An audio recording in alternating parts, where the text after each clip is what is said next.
আর আছে 20 মিনিট।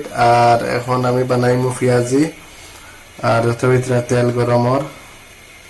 তো আজকে মসজিদ ইফতার করমু, বানাইমু, বানাইয়া লইয়া যাইমু। তো তেল গরম হয়ে গেছে দেখতে ভিতরে, এখন পেঁয়াজি দিমু।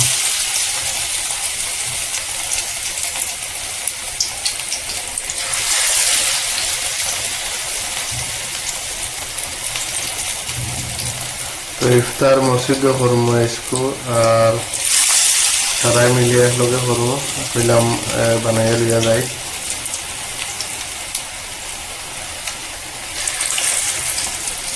বানানি চলে, আর ইফতার তো ইগুন না হইলেও হয় না, বুঝছো না? ইগুন খাইতে খুব ভালো লাগে। পেঁয়াজি ইগুন খুব টেস্টি পেঁয়াজি, আর ইফতার তো বেশি ভালো লাগে খাইতে।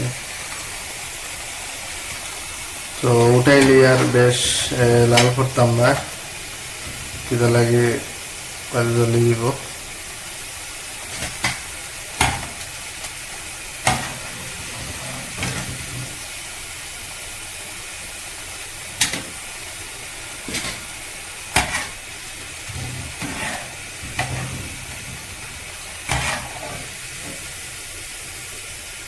তো আমরা এখান থেকে মসজিদ বেশ দূরই না, খান্দাত মাত্র 3 মিনিট লাগে মসজিদে যাইতে।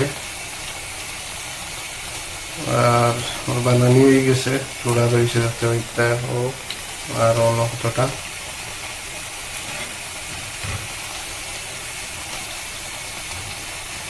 বর্তমানে যাইয়ার মসজিদ দেখতে পাইতে, আর একটা হইল মসজিদ। আর দেখতে পাইতে সারা আইসেন মসজিদ ইফতার করাত, আর আমিও আইছি। তো ইফতার করমু এখন বর্তমানে।